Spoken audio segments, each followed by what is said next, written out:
افطاری سائرن پر کریں یا اذان پر؟ میرا ہی نام لے کے کہتے ہیں کہ مفتی طارق مسعود صاحب نے بتایا تھا کہ اذان کے ساتھ روزہ افطار نہیں کرنا چاہیے بلکہ 3 منٹ بعد کرنا چاہیے، لیکن یہاں پنجاب میں اذان سے پہلے افطاری کے لیے سائرن بجتے ہیں اور اس کے لیے 1 یا 2 منٹ اور اس کے 1 یا 2 منٹ بعد اذان شروع ہوتی ہے، اور یہاں سائرن کے ساتھ ہی روزہ افطار کرتے ہیں، تو ہم کیا کریں؟ ابیہا فاطمہ، دیکھیں بخاری مسلم کی حدیث ہے، رسول اللہ صلی اللہ علیہ وسلم نے فرمایا، حدیث کا مفہوم ہے کہ جب سورج غروب ہو جائے تو افطار کرنے کا ٹائم شروع ہو جاتا ہے، سورج غروب۔ اس سے پتہ چلتا ہے اس کا مدار اذان پر یا سائرن پر نہیں ہے بلکہ سورج غروب ہونے پر ہے۔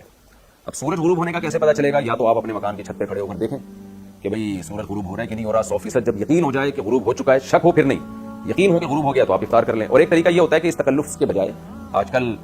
نقشے ملتے ہیں، گوگل پہ بھی پتہ چل جاتا ہے کہ آپ جس علاقے میں ہیں وہاں غروب آفتاب کا ٹائم کیا ہے، سورج غروب ہونے کا ٹائم کیا ہے، کراچی کا الگ ٹائم ہے، لاہور کا الگ ہے، مختلف جگہوں کا الگ ہے، تو جو ٹائم غروب آفتاب کا لکھا ہوا ہو اس سے کم 2 منٹ کے بعد روزہ افطار کریں، کم سے کم۔ وجہ اس کی یہ ہے کہ یہ جو ٹائم نقشوں میں لکھا ہوتا ہے یہ 100% یقینی نہیں ہوتا، خوب سمجھ لیں۔ جب جیسے لکھا ہے نا، فار ایگزامپل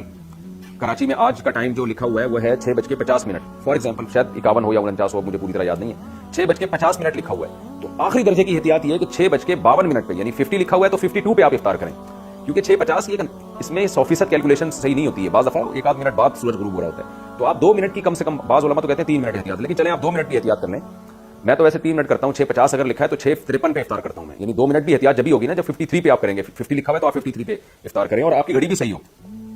تو اسٹینڈرڈ ٹائم کے مطابق اپنی گھڑیوں کو صحیح کریں، اور 6:50 لکھا ہوا ہے تو 6:53 جیسے ہی ہوتے ہیں آپ فوراً افطار کر لیں، یہ احتیاط والا طریقہ ہے۔ تو اذان اگر اس احتیاط کے ساتھ ہوتی ہے تو پھر اذان پر افطار کریں، سائرن اگر بجایا جاتا ہے اس احتیاط کے ساتھ تو سائرن پر اعتماد کریں، لیکن آج کل میں نے دیکھا ہے لوگ احتیاط نہیں کرتے، اذانیں ٹائم سے پہلے بھی بعض مسجدوں میں دے دی جاتی ہیں، بعض لوگوں کا مسلک یہ ہے کہ سورج ابھی پورا غروب نہیں ہو تو بھی روزہ افطار جائز ہے، تو اپنے مسلک کو سارے سب پہ تھوپ دیتے ہیں وہ، اور اذان دے دیتے ہیں پہلے، لوگوں کے روزے خراب ہو جاتے ہیں اس سے، لوگ سمجھتے ہیں کہ افطار کا ٹائم ہو گیا ہے۔ تو اگر آپ کو اپنی مسجد کے مؤذن پر اعتماد ہے، اس کو بتایا ہوا ہے آپ نے اور آپ اس پر اعتماد کرتے ہیں اور اس کو یہ سارے مسائل معلوم ہیں، اس کو پتہ ہے 6:50 اگر لکھا ہے تو 53 ہوتے ہی اذان دینی ہے، تو پھر تو آپ اذان پر افطار کریں، لیکن مؤذن کا پتہ نہیں ہوتا، بعض دفعہ وہ جلدی دے دیتے ہیں، بعض دفعہ ٹائم ہو جاتا ہے پھر بہت بعد میں جا کے دے رہے ہوتے ہیں، تو اس لیے